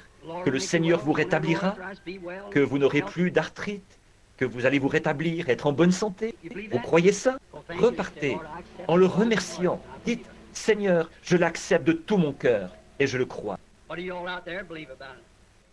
Vous, dans l'auditoire, qu'est-ce que vous croyez à ce sujet? Vous, juste ici, posez votre main sur cette femme, assise juste à côté de vous, là. Dites-lui que les varices et l'arthrite vont partir. Quant elle, que Dieu vous bénisse.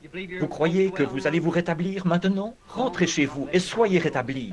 Que Dieu vous bénisse. Poursuivez votre chemin et dites « Merci Seigneur Jésus ». Vous croyez que ce problème gynécologique va partir, dans votre cas aussi, et que vous allez vous rétablir? Repartez en disant « Merci Seigneur ». Bonjour. Tiens, je connais votre nom. Autrefois, à l'époque où j'étais pasteur de l'église baptiste, Totten, sœur Della Totten. Vous souffrez de maux de dos maintenant. Tout ira bien. Vous croyez qu'il va vous rétablir? Vous vous souvenez de ce qui est arrivé là-bas, à l'église baptiste de Milltown, il y a des années? Il est toujours le même Dieu aujourd'hui. Que Dieu vous bénisse, ma sœur. George Wright, où es-tu? Tu te souviens? Oh, croyez-vous que si je ne fais que vous imposer les mains avec cette onction, croyez-vous que vous vous rétablirez? Venez. Au nom de Jésus-Christ, puisse-t-elle être guérie.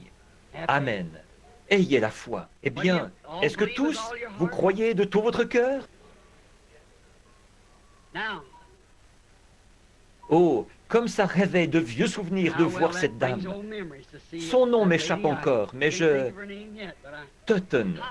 Tutton, c'est exact. Oh oui, sa fille, c'était Birdie. C'est exact. C'est tout à fait exact. N'allez pas penser que je divague. C'est juste que je suis un peu, vous savez, c'est un peu, je ne peux pas l'expliquer. Mais votre mal de dos est parti, madame. Repartez, louez le Seigneur, dites merci Seigneur. Vous croyez que votre maladie de cœur, ça va s'arranger, vous aussi? Repartez simplement, en vous réjouissant, dites merci Seigneur Jésus, et croyez-y. Très bien. Ayez la foi, là. Ne doutez pas. Venez, madame. Est-ce que vous croyez de tout votre cœur? Vous avez beaucoup de choses qui ne vont pas. Vous aussi, vous avez mal au dos. Vous croyez que Dieu va vous rétablir? Très bien. Repartez simplement en vous réjouissant. C'est lui qui fait que vous vous sentez comme ça. Remerciez le Seigneur. Que Dieu vous bénisse, sœur. Salut, fiston. Vous croyez que Dieu va guérir la nervosité de cet enfant et le rétablir? Vous le croyez? Très bien. Salut, mon petit ami. Laisse-moi te serrer la main. Dieu bien-aimé, délivre ce petit garçon de cette vilaine chose. Et puisse-t-il vivre et être normal. Au nom de Jésus. Amen. Que Dieu vous bénisse, frère. Vous le croyez, n'est-ce pas? Ça va s'arranger. Ne doutez pas du tout. Vous êtes bien jeune pour être cardiaque. Vous croyez que Dieu vous rétablira? Repartez en disant « Merci Seigneur de m'avoir guéri ». Vous croyez que Dieu va guérir ces problèmes d'estomac et vous rétablir? Allez votre chemin, réjouissez-vous et dites « Merci Seigneur ». Il est encore Dieu, n'est-ce pas? Tout ce que vous avez à faire, c'est croire, simplement. Pas vrai? Est-ce que vous croyez au Fils de l'homme dans les derniers jours? Il s'est passé quelque chose ici, il y a quelques minutes. Et je n'arrive pas à... Je cherche à voir où c'était. Quelqu'un a eu la foi et a fait quelque chose. Ou peut-être que je les retrouverai dimanche prochain, ou quand je le pourrai. Est-ce que vous... Voilà, c'est encore là. Vous avez la main levée. Est-ce que vous croyez que Dieu peut guérir cette maladie de cœur? Vous rétablir?